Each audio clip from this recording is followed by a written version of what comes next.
The holidays are here, and that means it's the most wonderful time of the year to save with Rakuten. Use Rakuten to stack cash back at your favorite stores on top of holiday sales. That's savings on savings. With Rakuten, you get cash back on gifts for everyone on your list. From toys for the kids, to kitchen gear for the person who loves to cook, to electronics for everyone. You can even save on something for yourself. Just shop the stores you love and cash back is automatically added to your account. And you can get paid with gift cards, PayPal, or check. Or eligible American Express card members can even choose to earn membership rewards points instead of cash back. It's truly a no-brainer. Join for free today and get a new member bonus after minimum qualifying purchases. Just go to Rakuten.com, download the app, or install the browser extension. That's RAKUTEN. Terms and conditions apply. Wherever you go,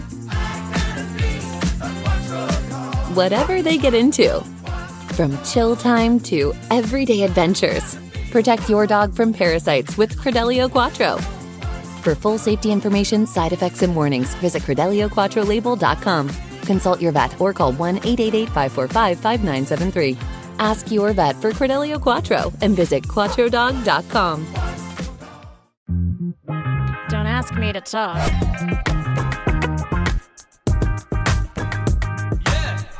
And welcome to another edition of Don't Ask Me to Talk. I'm one of your podcast pals. Happy holidays. I'm Eric Ryder. Hey, I'm the other one. I am Stacy Ho Ho Heller. Makes me sound like I'm calling myself a hoe. I am not. I'm just trying to be seasonal. Yes, same with me. And I said I interjected the happy holidays there just because we are smack dab in the middle of December. But I realize now that it just made my name sound like it was Happy Holidays, Eric Ryder. I've got 4 names, which some people do. But that wasn't my intention. But if you listen to one of our sister stations where we do the podcast, Hubbard Radio, Warm 106.9, all the DJs this time of year throw in a kind of a clunky version of their name. They're like, I'm Reindeer Rob or whatever, it's Yeah, it's festive and all. Sure, but it's fun. Here's the deal. Happy holidays, Eric Ryder. The happy holidays is silent for most of the year. Right, that's right. It's like, Kesha with the dollar sign. The dollar sign is an S. Do you think that's what H.H. Holmes stood for? Maybe. Happy Holidays Holmes. America's first serial killer. Wow. I think we've stumbled upon something. That was the original War on Christmas. Oh my gosh. We've gone to a dark place already. You never know. You never know where it's going to take us just by saying hello. And as folks that have listened to the podcast and the radio show know, we are conversational off-roaders. We are not afraid to take any side road or, different take on any topic that there is. That's just kind of what we do here. It is. Like, we love ourselves a tangent. Absolutely. I mean, it sounds like tangerine, and I really like tangerines. Yes. Yes. Same. A tangerine is better than an orange. Depending on the orange. I'm a big fan of a blood orange myself. That makes sense, Mr. Dark. Mr. HH. The citrus named by Happy Holidays Holmes. Exactly. The blood orange. You're going to get it in your stocking. That's right.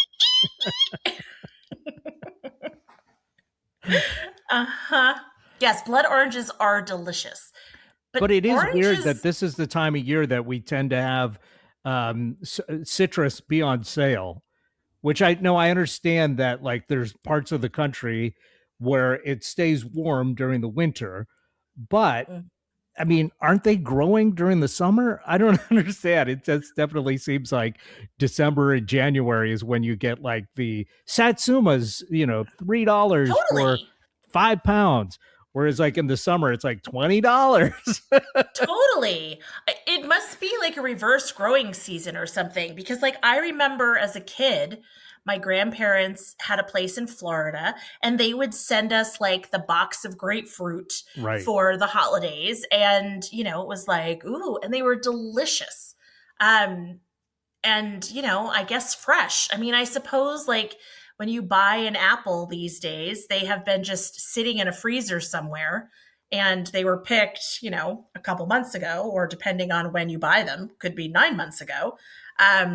So maybe with citrus, it's the same thing. Entirely possible. I usually citrus doesn't keep very long, so even in the fridge. So that's why it's confusing to me. But maybe it's the peak of the season in Florida in December or California. I don't know, but it definitely seems like you should be able to get citrus in summertime and not pay 3 times as much. But anyway. And Pete has a thing about why are Christmas trees in the Evergreen State so expensive? Why is salmon so expensive? And why are apples so expensive? He's like, they should be free for everyone. It's the labor. Yes. I mean, also, we're the Evergreen State because everybody has a fake tree and there's still evergreen trees left. How about that? I don't have a fake tree, though. Good for you. I don't have a tree yet, to be honest. Okay. You know what? I'm so glad that this is what we're talking about right now, because as I have shared, we're getting the house ready to sell, putting it up on the market in March, and I have not yet decorated because honestly, I look around the house and I think, why am I going to put more ish out? Right. And then just have to pack it away. And, good point. I'm like, ugh, it's the last holidays in this house with the kids. I got to do it. And so we have never had a fake tree. However, our daughter Annie is living with us and she had a fake tree and she's like, I'm going to put up the fake tree. I'm trying to be happy about it. I'm trying. But it's not the same as a real tree. And so I'm with you. But the number of people that I know that have fake trees, it's crazy. I'm sure there'll be an age that I'll reach where I'll say, that's it. I'm tired of cleaning, pine needles out of the back of my car. Yes. I am just going to, get a fake tree and then set it up every year in October, like all these other folks. But so far, I really like that fresh tree smell and the feel of it and the look of it. And to me, it's worth it for the extra hassle of having the fresh tree. But, I totally get the convenience thing of the fake tree. Yeah. Well, and I'll tell you what, they ain't cheap, man. Like, we were looking at fake trees and they can get really up there. Yeah. But I mean, if you average it out over, 2-3 years, it's probably a better deal than getting the fresh tree. It's true. I will say that my grand cat, Wilson, crazy orange cat, he likes to play under the tree and in the tree and up the tree. And so perhaps it's best that we have a fake tree this year so that when it inevitably falls over with said cat intertwined with it, it's probably going to be better this way. Fingers crossed.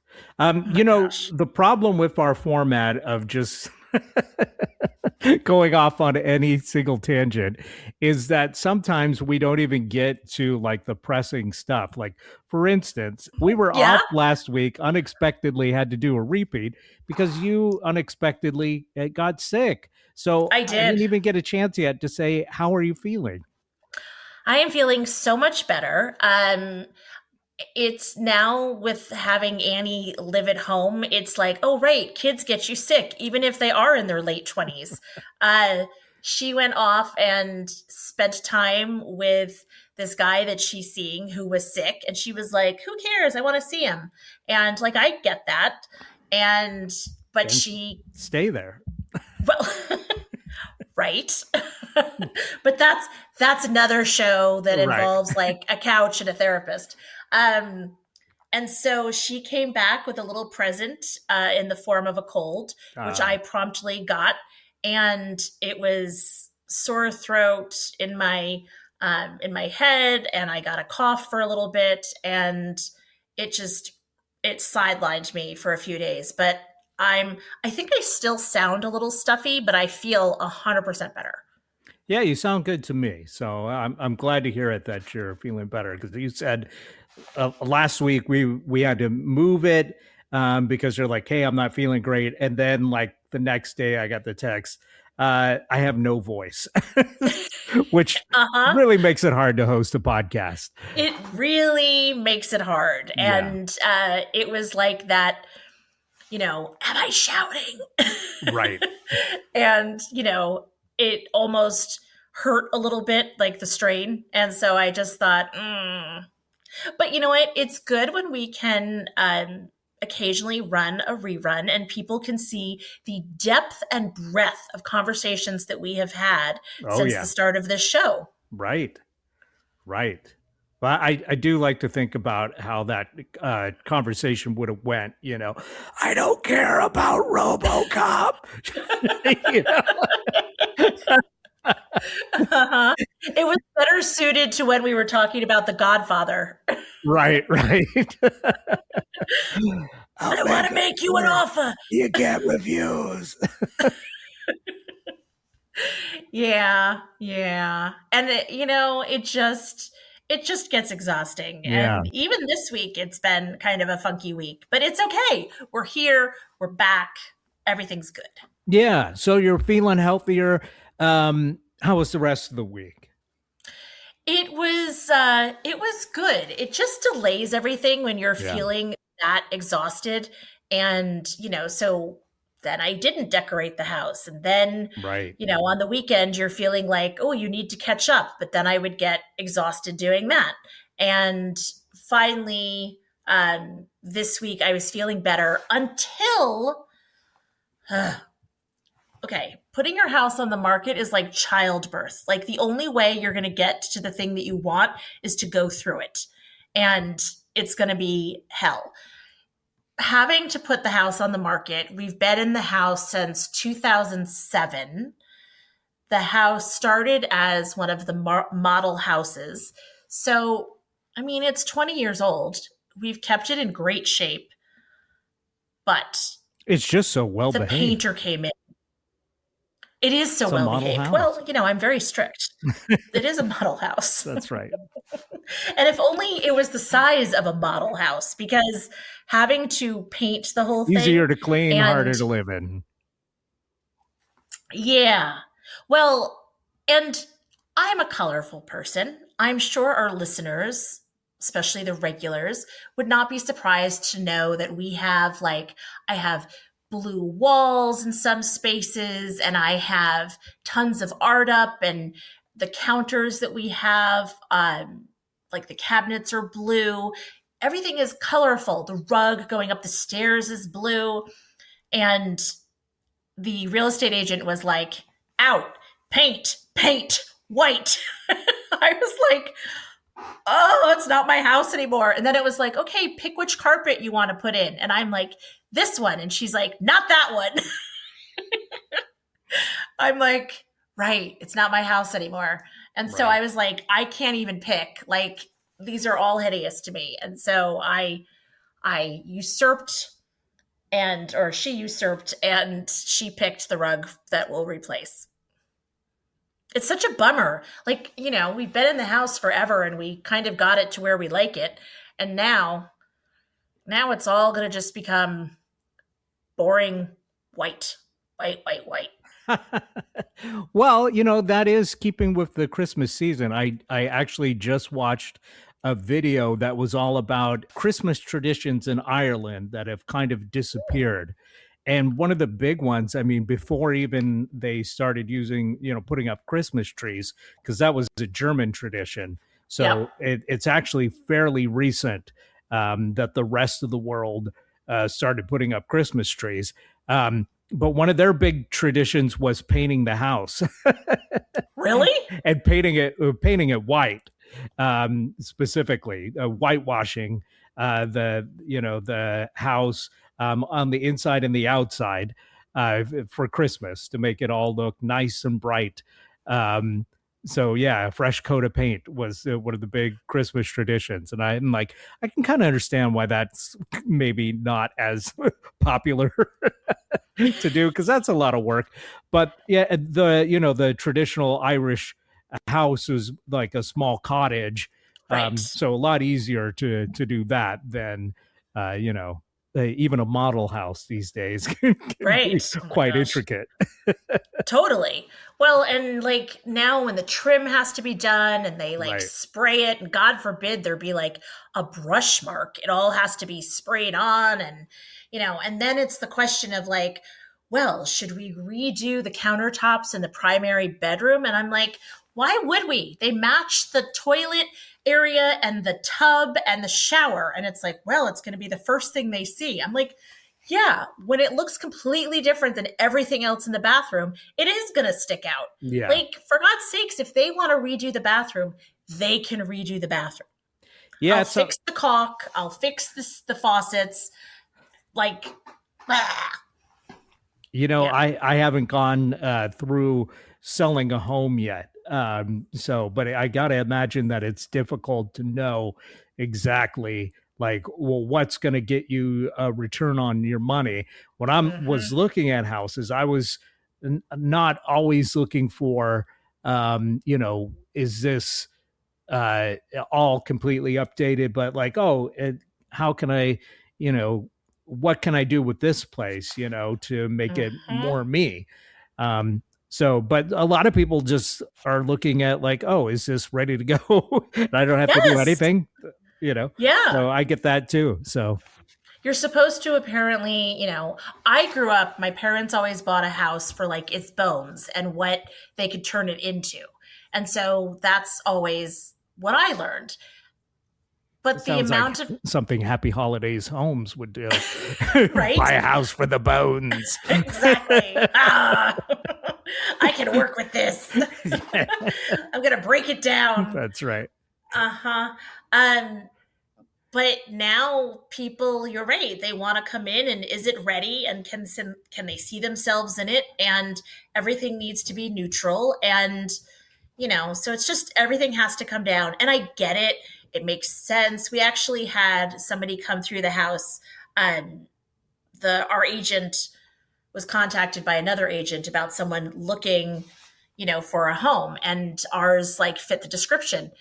Their feedback was that it was too dark. I'm like, you are visiting on a gray day in Washington. We've had an atmospheric river hanging over us for a week. So yeah, right. Things have been pretty dark. Right. So I was like, so welcome to the area. And then they said, and it seems so compact. I'm like, it's over 3,000 square feet. Wow. And I suppose because I have so much stuff in it, it ends up making it feel smaller. Yeah. But that's what the whole staging thing is about. So, either it validates what the agents say, or it was a plant by the agent to get us on board to get rid of stuff and paint. Well, I don't know. You never know what kind of skullduggery your real estate agent is up to.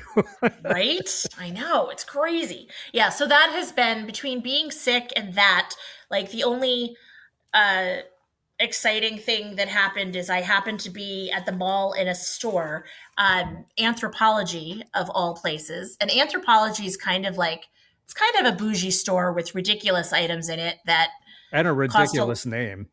Well, and like just stuff that you don't really need, and it probably isn't going to fit you right, but whatever.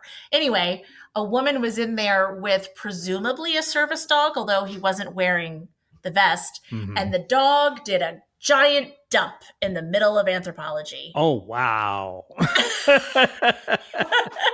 And everyone, like, The staff was horrified. The woman was like, "Oh, Trudy," and like, "Hey, do you guys have some like paper towels? I'll clean this up."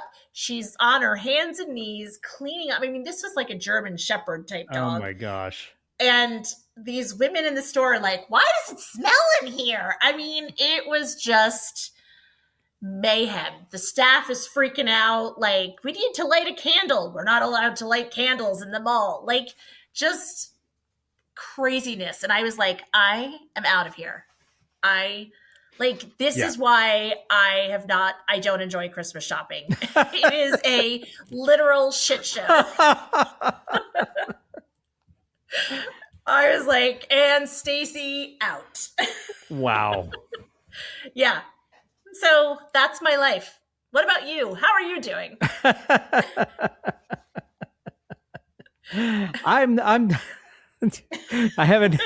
I didn't have that happen, thankfully. Okay.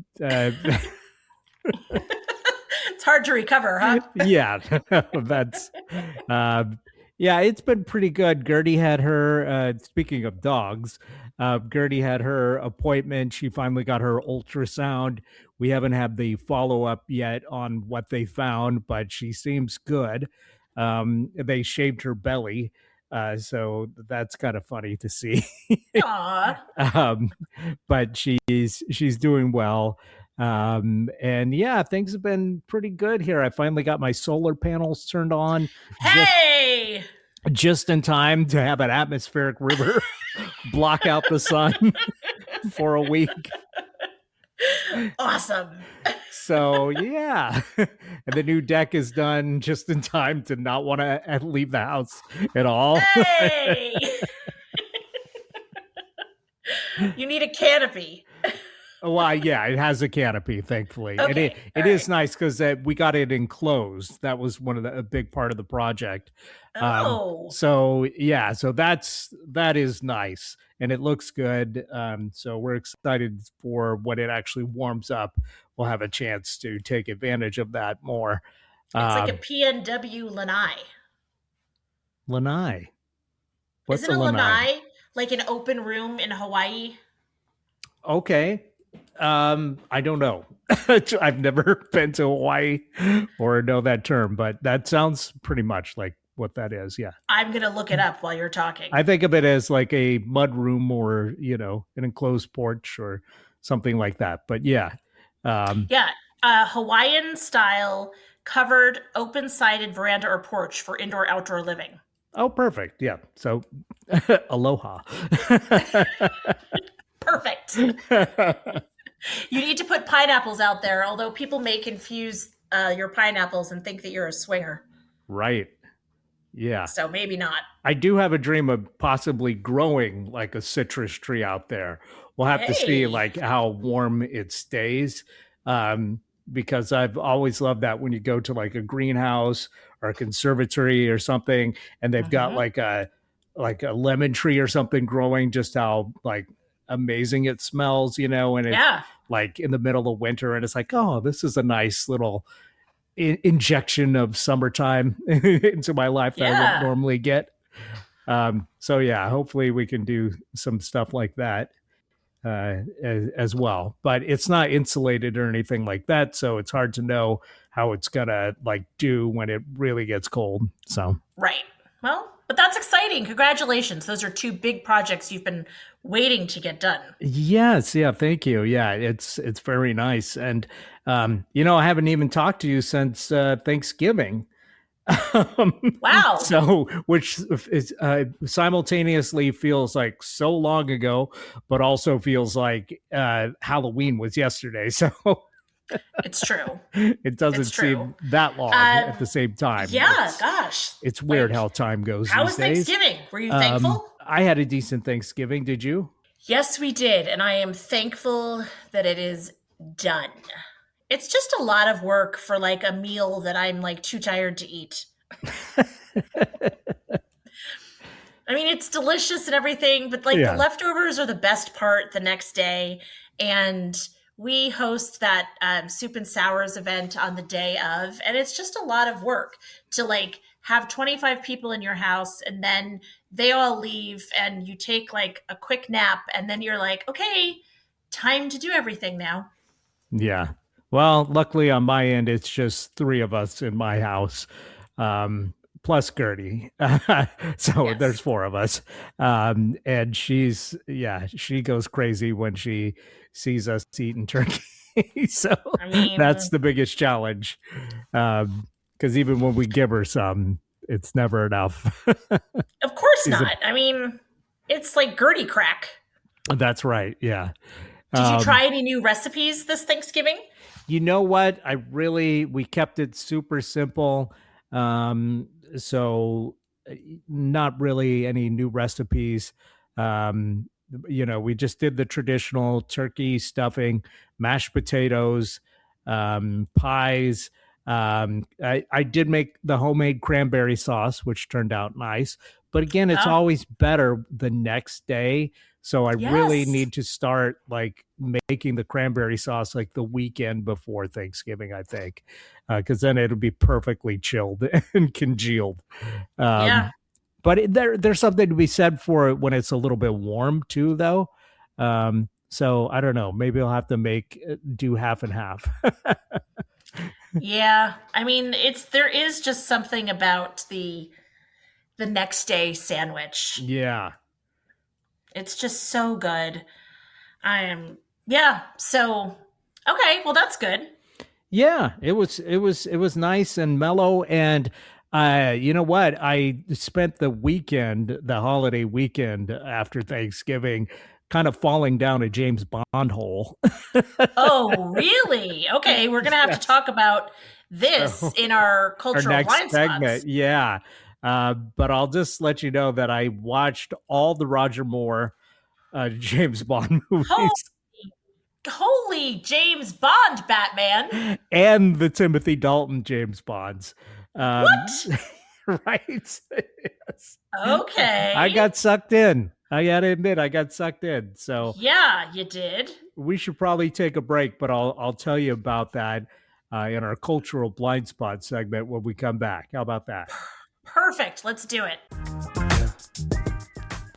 Hey, I'm Stacey Heller. I'm one of your podcast pals, along with Eric Ryder from Don't Ask Me to Talk. Are you liking what you're listening to? Awesome. We would love if you would follow us on social media. We're on Facebook and Instagram as Don't Ask Me to Talk. We also are wherever you find your favorite podcasts. You can follow us, subscribe, like, rate, whatever it is that you do. You can also email us. That's asking@don'taskmetotalk.com. And if you'd like, text or leave us a voicemail at 475-999-2726. Basically, we'd love to hear from you. Thanks for listening. And welcome back. You're listening to Don't Ask Me to Talk. I'm one of your podcast pals. It's me. Happy holidays, Eric Ryder. Along with my co-host, Santa Stacy. Santa Stacy. I think your name changed from the beginning. It did. Yes, I'm actually the other one. that's right. Hey, everybody. Welcome back. Yeah, I don't know. I fumbled the bag. But hey, we're back and we're going to talk about cultural blind spots. Yeah. We've both been checking them off pretty well this year, I think. And for people that are joining us for the first time, cultural blind spots we've all done it. You know, there's huge things in pop culture and culture in general that we've heard about for years and years and years. And for whatever reason, we're the odd man out or odd lady out in your case. And just haven't, indulged in that culture. And sometimes, that's totally fine. But sometimes your curiosity gets the better of you and you start thinking, maybe I should check out this big piece of culture. So at bare minimum, I can at least get the references as it's parodied in other pop culture. Totally. Yeah. And I feel like we've been doing a good job with checking some of those off our individual lists. We have. However, I will fully admit, we talked a couple, maybe last episode, we were talking about the niche that is like the holiday kind of rom-com Oh, yeah. Hallmark. And I have not checked off any cultural blind spots because there's so many of those movies to watch. I mean, they're picking up stuff from like 2017, 2007, like every cheesy kind of romance, big city girl, small town guy movie that they can come up with. They are just throwing onto all the streaming services. And you know what? I'm a sucker for a holiday movie like that. So I'm glad that you have that you've watched something because I've been really busy finding hot Santas and cold villains and uptight women with bad hair and the whole thing. Well, I got to say, I haven't watched any holiday movies this year so far. I feel like I'm not. I don't even fully feel 100% in the mood for the holidays yet. Maybe it's the atmospheric river. Maybe it's just because I'm always perpetually behind schedule. But I think I need this week to start watching some holiday movies to get me in the mood for Christmas because it hasn't really happened yet. But I did find on Amazon this series that I guess is actually like 10 years ago, but I never heard of it before, called The Bleak Old Shop of Stuff. That seems like something that H.H. Rider would like. That's right. And it's kind of a great parody of like English Victorian stuff. So like definitely if you're like a fan of A Christmas Carol, the Scrooge kind of stuff, this is like a great parody of that kind of storytelling and those images. Okay. So it's worth checking out. And the first episode is a Christmas special, essentially. So it's very Christmassy and perfect for the holiday season, and it's very funny. And then also, I got to say, we talked about the leg lamp on the show. Yeah. My neighbors You have got one. No, I didn't get one, but my neighbors. I mentioned that I have neighbors that have a two-legged leg lamp, and again, I don't think it's very Christmassy, but I can't help but look at it every time I drive by. It's kind of hot. And this is weird because normally Christmas decorations do not, like arouse my interest in that respect. But this is like two like legs in like stockings and a short skirt, and I don't know. It's kind of like wow. This is shocking. Yeah. It's not like I've knocked on their door and said, "Will you introduce me to your lamp?" But nevertheless, I can't. But kind of go, ooh, someone's got the spicy decorations. I think the girlfriend's going to end up with a pair of like thigh-high fishnets for Christmas. Maybe, or maybe I'll just make her have an idea, and we'll see the bulb light up above her head. Yes, exactly. Anyway, we digress as usual. Of course we do. But as I mentioned before the break, during the Thanksgiving holiday, I had recently got like a Prime trial on Amazon, and they had all the James Bond movies. And so I thought, sure, I'll go ahead and check another one off my list. And we had talked about how I had watched Live and Let Die. Yep. And that Live and Let Die. Yes. And that is a wild one. I mean, the villain dies because they blow him up with a gas gun. So he literally balloons up till he explodes, which is insane. So I thought, okay, well, I'll check out the follow-up, the Roger Moore movie, The Man with the Golden Gun. And then I ended up watching all the Roger Moore movies over the weekend. And then I'm like, well, it's still on Prime, so maybe I'll check out the Timothy Look at Dalton you. debut of The Living Daylights. Then I watched that, and Okay, then now I was just wait. going to Well, say, before you go on, yeah. what did you think of the transition between Roger Moore and Dalton? Well, yeah, I'll get to that too in a sec because Okay. I have thoughts, but what I was Oh, going to say is okay. All they right. they left Amazon at the end of November, and then so I'm like, oh, I'm halfway through Timothy Dalton's run. I really want some closure here. So it turns out Pluto has the James Bond movies now, which normally I'm not watching all that many movies on Pluto just because they have a lot of commercials. Yeah. Because it's their free model, which totally fine. But yeah, with movies, I kind of like a little less interruption than TV. Right. So, but I'm like, well, I gotta just bite the bullet on this one because I really want to see License to Yeah. Kill with Timothy Dalton. So I watched that. So now I've seen all the Roger Moores and I've seen all the Timothy Daltons, and because he only made two.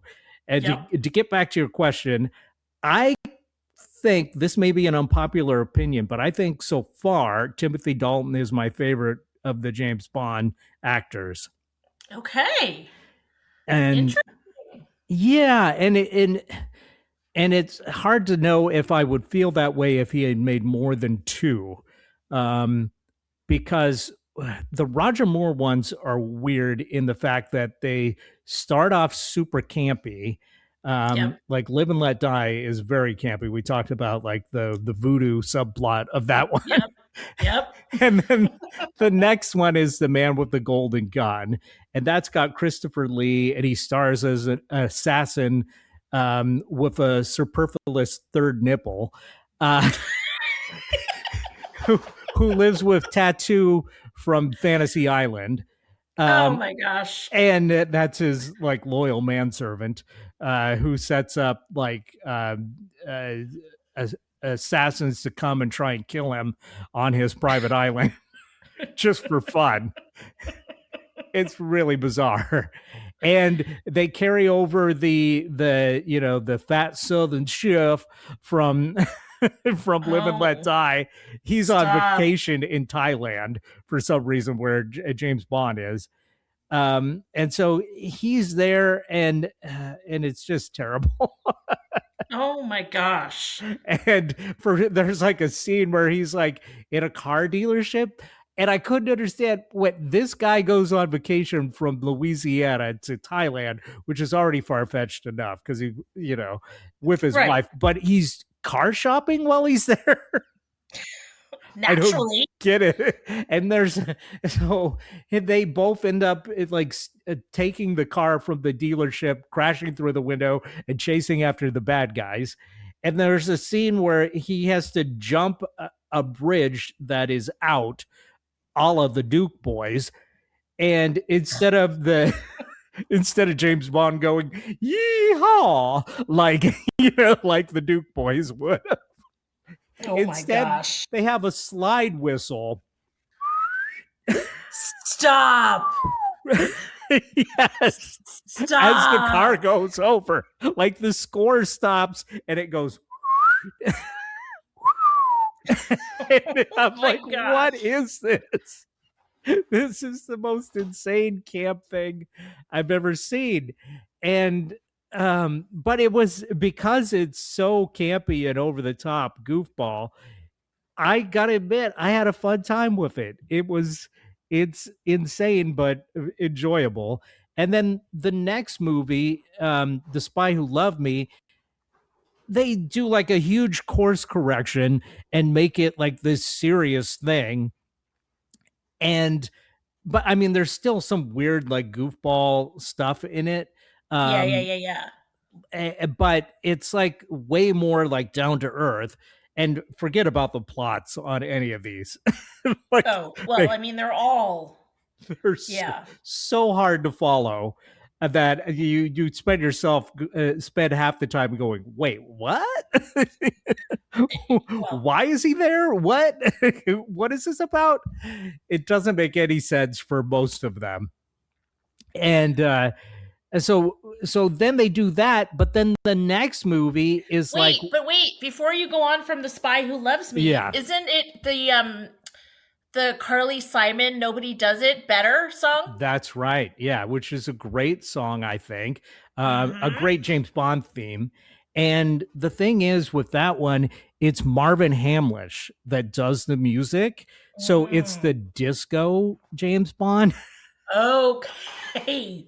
Which, despite that song being good, and Carly Simon does a great performance of it, the rest of the movie has a disco score that is really different than any of the other James Bond music. And interesting. It was from like the late 70s, right? Oh yeah, 1977. So it's all like wow. It's nice. It's really like bad porn music. Yes. Yes. So it is wild. And then at the end they do like a disco like choral version of Nobody Does It Better. Yeah, I don't know what I think about that. So, yeah, I don't know what I think about it either. I still, yeah, but okay. Aside from the music, this one was a little more down to earth, and so I think I tend to like the down to earth stuff a little more because I'm spending less time going like rolling my eyes out of my head. Fair. But then the next movie, Moonraker from 79, is so far the other way, over the top, like bonkers bananas. Oh my gosh. And the Spy Who Loved Me introduces the villain Jaws, played by Richard Kiel, who's also one of the bad guys in the original Superman movies. And he has like these big shiny metal teeth. And in The Spy Who Loved Me, he's like biting through stuff for no reason whatsoever. And that's like how he kills people. Like he's like apparently biting their necks, but they never show like any blood or anything. So it's like he's just coming up for a nibble. And apparently that's all it takes. Interesting. So it's really weird. But then they bring him back, even though the big baddie that he worked for ends up dying in The Spy Who Loved Me. They bring him back in Moonraker for some reason with no explanation of, he got a new job with this new arch nemesis. Oh, there you go. Okay. And the plots are remarkably similar too for The Spy Who Loved Me and Moonraker, because the Spy Who Loved Me, like the guy, the bad guy, he wants to basically nuke New York and I want to say Moscow too. I can't remember like the other city, but he basically wants to get people to live underwater. Which weird. Right? Which makes is not like something that I completely understand, but yeah, he's But the thing that's great about it in The Spy That Loved Me is this is where James Bond has a Lotus sports car that also turns into a submarine. And this is a scene that I remember seeing as a kid on TV somewhere and going, wow, that's so cool. I wish my car was a submarine. Not that I had a car, right? But or that I could ever afford a Lotus or whatever. Right. But just imagining that our Honda Civic could also be a submarine was a pretty cool fantasy as a child. So that was cool. But then so Moonraker, the next movie from '79, is like a big Star Wars ripoff where they decide to send Bond to space. And but before that, he goes to Brazil and to France and to to what they say is Los Angeles, but it's shot in France for some reason Interesting. because of James Bond. And it is like you describing these, it just makes me want to watch them. Yeah, well, they are fun. I will say they are fun. And I guess I neglected also talking about the song for The Man with the Golden Gun, because that's the first one where it's oh yeah, it does have a song called The Man with the Golden Gun, but it's like definitely it's one of the lesser ones, I think, from these movies. This is where the music, like the theme songs, start to get a little weak. You've got the Spy Who Loved Me, Nobody Does It Better, which is pretty decent. But then Moonraker is kind of a weaker tune. Okay. And yeah, I'm not such a big fan of a lot of these theme songs that came afterwards. But yeah, I think these are all fun. It's just like Roger Moore. I mean, he's an old guy already when they cast him. He's already older than Sean Connery when he takes over the role. And he proceeds over 10 years to go from being like 50 to 60. And you can really kind of see it. See him age. So much for like the debonair Bond. He's like, huh? What? Right. Okay. And yeah, it gets a little more jarring when the Bond girls remain the same age, but you've got a lead actor who's like 60 and they're like 25. It's just a little bit more of like, I don't know. It's just a little more of the contrast is so obvious there. That, yeah. But, typical Hollywood, a little pervy, some fantasy. Especially back then. Right. 100%. I mean, basically, they were just two legs and fishnet stockings. That's right. With a lampshade up top. Exactly. Or two small lampshades. Oh, but... I feel like, because I checked off like 8 of these movies, I'm not doing them justice by just like saying all the movies, but I did see Moonraker, For Your Eyes Only, Octopussy, which surprisingly... That's the only one I ever saw at a movie theater. Okay. And I don't really remember it because I was pretty young. But I just remember obviously being struck by the name. Yeah, like that was one where as a kid where I was just like, I can't believe they're getting away with this, Yep.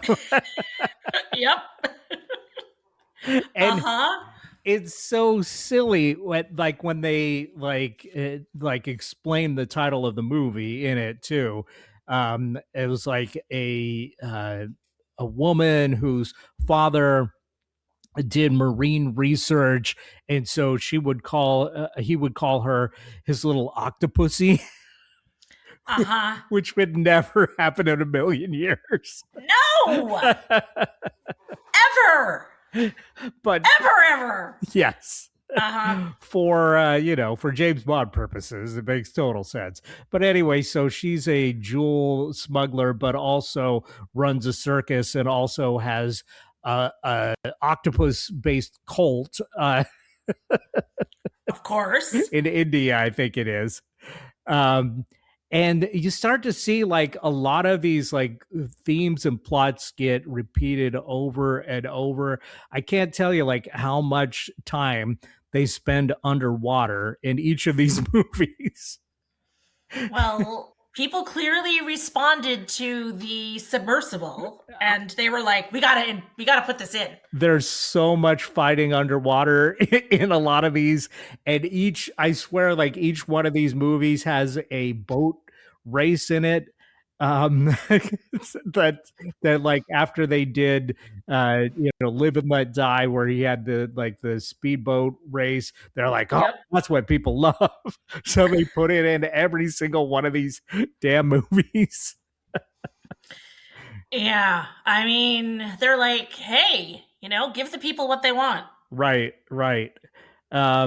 So, and then Octopussy, I thought that was one of the better ones. And that, despite the fact that he dresses like a clown in it, and by he I mean James Bond. He's Yeah. full For the clown circus mode so that he part. can try and disarm a bomb in the circus.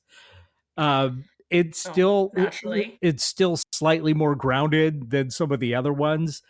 But the next one, A View to a Kill, from '85, which is Roger Moore's last movie, and has Christopher Walken as the bad guy, Oh, is okay. even more bizarre because it's the big plot is to cause an earthquake to destroy Silicon Valley in California, because he wants to control all the microchip distribution and sales in the world.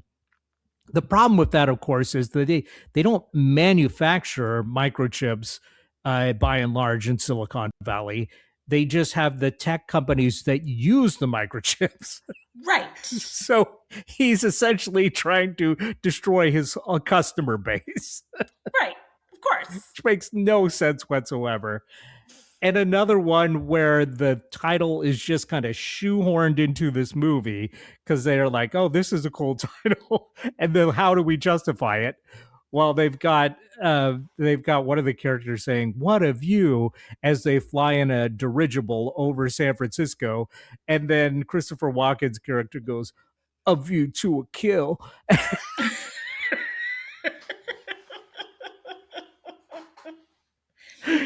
Which is so dumb. But it does have the nice Duran Duran theme Yes. for that one. I was a Duranie, so So that was a good one. It's got that going for it. But again, just off the walls, completely bonkers bananas, coconuts, however you want to say it. It's goofy as hell. Like there's a scene where they try and kill James Bond by setting City Hall on fire.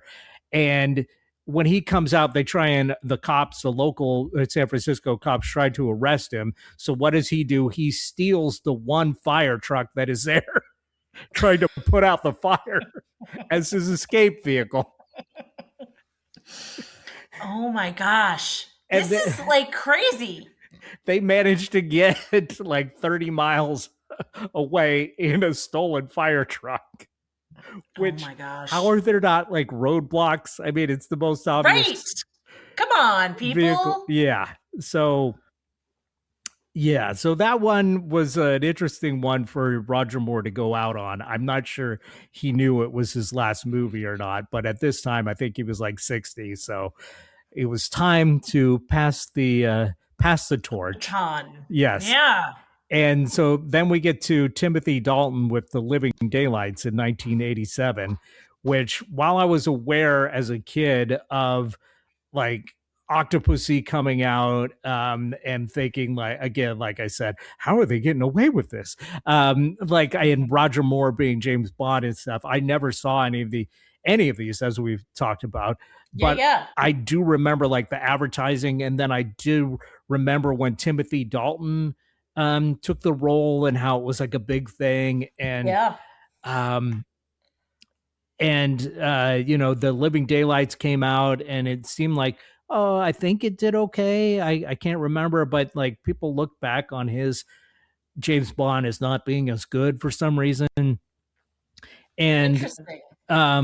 But then actually watching The Living Daylights, it's like I liked it a lot because it's way more grounded in reality than some of the other ones. I mean, it's still extremely heightened and goofy, but comparatively, compared to Roger Moore's zaniness, there's no like slide whistles There's no scenes where like Timothy Dalton is swinging from vines in a jungle where they put in the Tarzan call like there is in Octopussy with Roger Moore. Right. And you have to wonder when that happens, okay, is that part of the score or is he literally doing the Tarzan yell? I don't know. That's a good question. Yeah. Like, and who does that? Is that percussion? Well, it's, whoa, Yeah. you know, it's like, Oh my gosh. yeah. So comparatively grounded in reality and is pretty fun. And I like the fact that Timothy Dalton seems like kind of an angry jerk during a lot of the Living Daylights as in the James Bond role. Okay. Which, because I kind of think like if you're in these life or death situations, you wouldn't necessarily be making dumb quips. Right.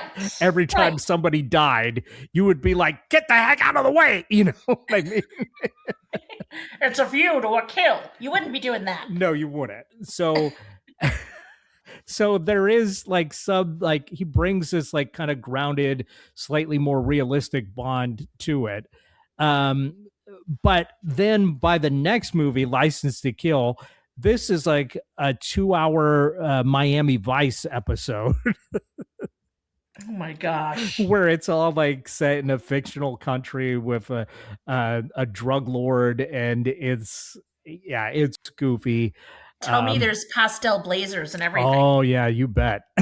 Oh, okay. So a lot of it takes place in the Florida Keys. Okay. So there's some fun scenery, but yeah, it's kind of a weaker effort to be sure. So and then he's gone by the time GoldenEye comes out in '95, and I haven't seen any of those yet. But you know, hey, if you're looking for a way to spend 18 hours, It's perfect. I mean, the holidays are a time when you need to get away and you can tell people that you are working on your cultural blind spots. yes. And there's enough in these movies, even though they're insane, to keep you engaged, whether it's the scenery, you know, of the exotic locales, whether it's the you know, the gadgets, whether it's the convoluted plots, whether it's the great music. There's enough in these that I can see like, okay, I understand why these were successful.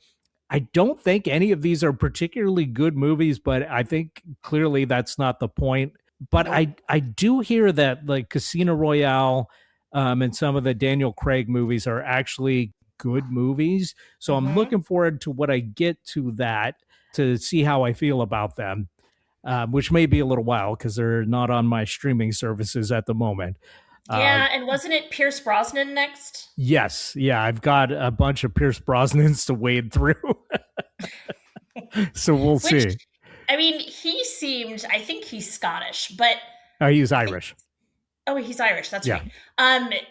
But he always seemed like, and obviously it's because I'm sure Roger Moore was sexy back in the day, but I'm like, Pierce Brosnan seems like the cutest. Yeah, maybe. I don't know. I know you don't have a thought on it, but from the standpoint that he's supposed to be a suave and debonair, handsome, slick-talking guy. Well, isn't Daniel Craig considered to be pretty hunky?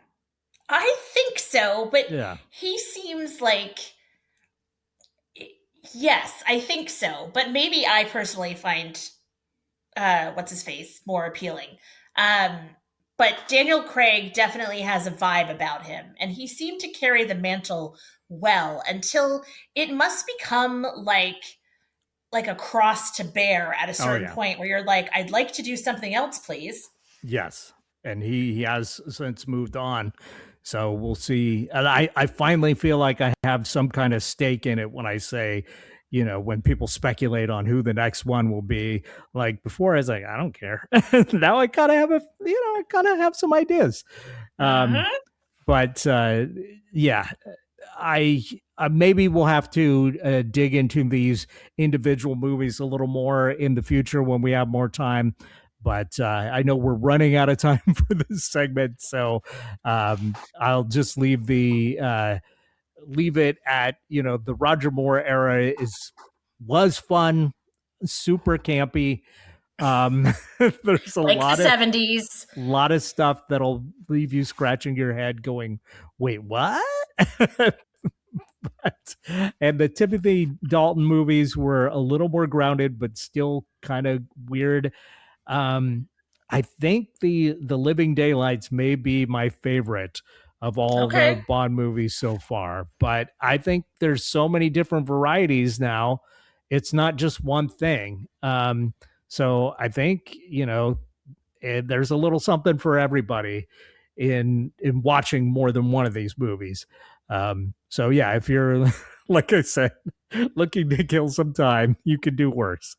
All right. I love this. This is good to know. And like I said, your descriptions, they are always colorful and they give me a chuckle. And I'm like, this might be an easy one to check out at least one from each Bond so that I can. Yeah, and that'll be a great way to revisit these and talk more in depth, is if you actually watch any of these, then I can go oh yeah, I remember that. And we can talk about some of the finer points of the plots on each of these.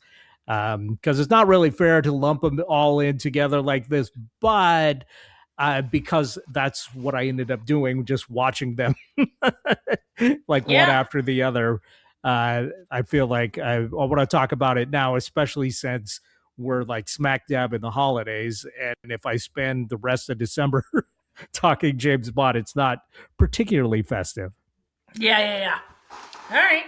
Well, I love it. Okay. Well, let's take a break here so that we have enough time to talk about our topic of the week. Yes, which, to refresh everybody's memory, is smart versus funny. Not sure what it means, but we'll find out when we come back. So stay tuned for more Don't Ask Me to Talk. This is Eric Ryder reminding you to follow us on Facebook. We're at Don't Ask Me to Talk, and we're on Instagram, again, at Don't Ask Me to Talk. We'd love to hear from you, so check us out on social media and leave us a comment. Leave us a like. Remember, you can always email us directly at asking@don'taskmetotalk.com or leave us a voicemail or text at 475-999-2726. That's 475-999-2726. And we're back. Are we back? Are you ready? Sorry. We're back. We're back. Of course we're back. What do you mean, am I ready? Yes. Of course I'm ready. We're back right here on Don't Ask Me to Talk. I'm Eric Ryder. I'm Stacey Heller. I am your other host, and I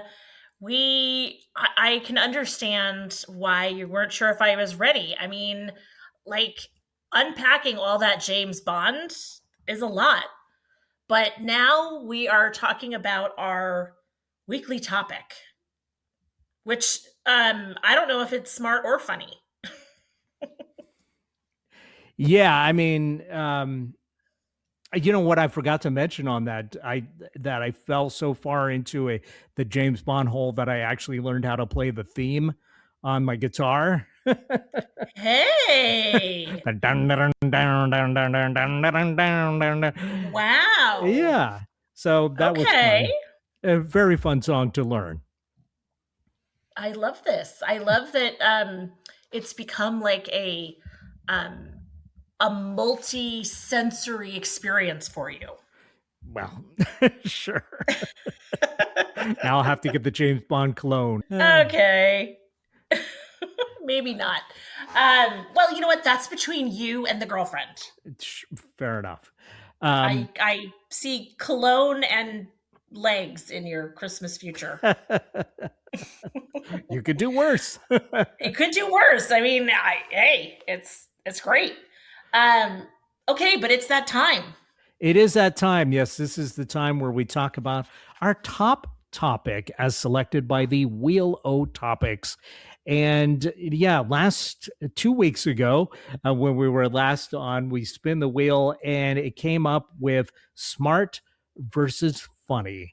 And you're the person, of course, that always comes up with these topics and attaches them to the wheel. So I always like to find out from you what the inspiration, the kernel of inspiration that got you to put it on the wheel was. So this one was talking to kids, my kids, people in general, like, you know, when you're catching up and you're like, so have you met anyone? And are you on the dating apps and all these kinds of things? There's all these prompts and like these random things. And I love hearing when there's a prompt, what the responses are. And it was kind of like this, do you do a funny prompt or a funny answer? Do you do like a smart answer? You know, like how do you respond to things? And, you know, if you're condensing it down, which do you want to be known for, being smart or funny? Now, I absolutely would argue, of course, that like you can be both. I'm not saying that, but, you know, I guess it's kind of about that first impression. Would you rather people walk away thinking you're smart, or would you rather people walk away thinking you're funny? I think I'd rather people think that I was funny because I was smart. Which, not to be a smartass about it, but I always think that people are usually to be funny, to be really funny, you need to be a little bit smart. I mean, of course, there's exceptions to that, you know, like slipping on a banana peel. You don't have to be smart for that to be funny. Right. And dad jokes and puns Right. and things like Yeah. that. Well, we said funny. See, look at you being smart-assy again. So yeah, I didn't know that is this a debate that people often have? It's I don't know that it's a debate. I think it really struck me like how like when people are responding to these prompts on the apps, like how they respond to them. Or for instance, when you look at people's Instagram bios, like people will have very like funny Instagram bios. And like my daughter, her Instagram about, if you will, is welcome to the curio shop. Hope you find what you're looking for. Now, is that smart or funny? Well, that's the question. And then like my other daughter, Annie, hers is cosplaying as a cool, chill girl.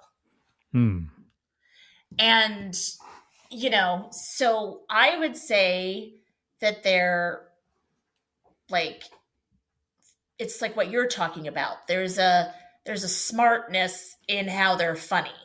Yeah.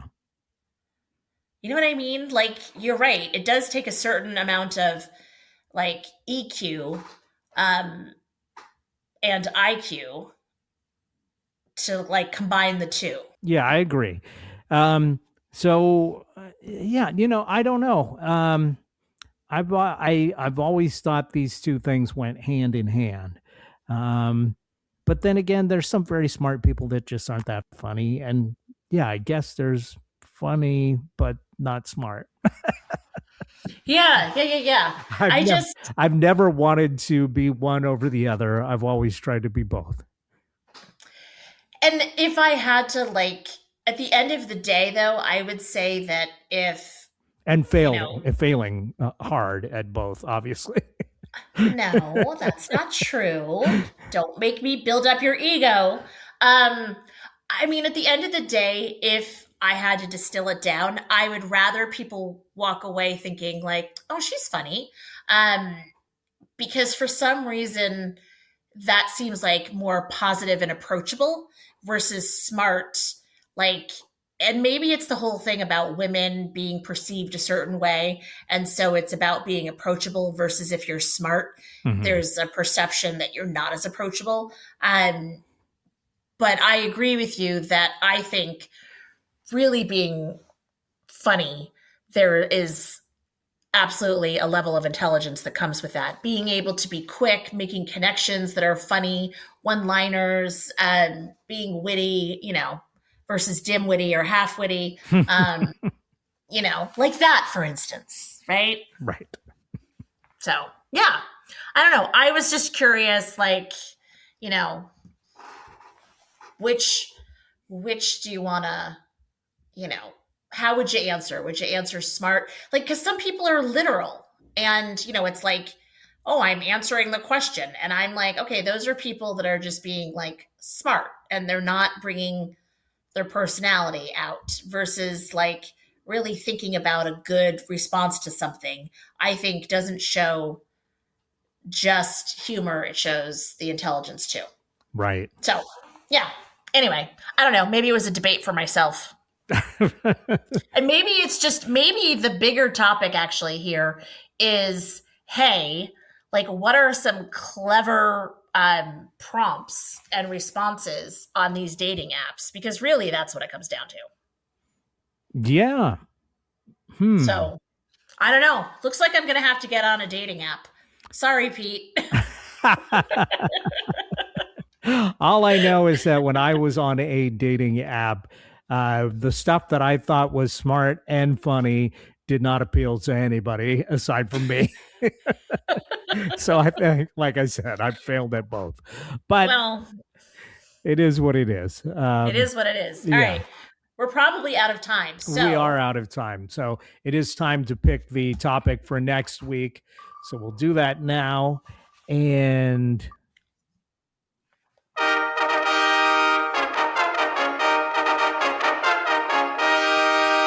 it is water wet. I'm saying that with a question mark, even though there's not a question mark there. So water wet? I mean, we have had an atmospheric river here this last week. So we definitely know a thing or two about water and its wetness. Is this? Yes, we do. So it does seem is this smart very or funny? Apropos for this is serendipitous. This is what this is. Yes. Yeah, there are some people that argue that water makes things wet. Yes. It's not wet. What do you define wet as? A liquid? Okay. Or so wow, I'm gonna have to do some research on this because I feel like water is wet. And when you're in water, you are wet. But it is also wet in itself. But this is a philosophical thing that we will dig into next week. And this is actually people thinking oh, this is not a good topic. They don't know how this show works where we try and cram in a philosophical debate with 2 minutes left on the clock. 100%. I mean, we're basically like Descartes. Yes. So we... That was smarter I'm wet, rather than therefore funny. I am. Yes. Wet. Exactly. Okay, so we will dive into that, no pun intended, next week. Thanks everybody for listening. We love you. Have a great week. Be festive, or at least try. And H.H. Holmes to you and your loved ones.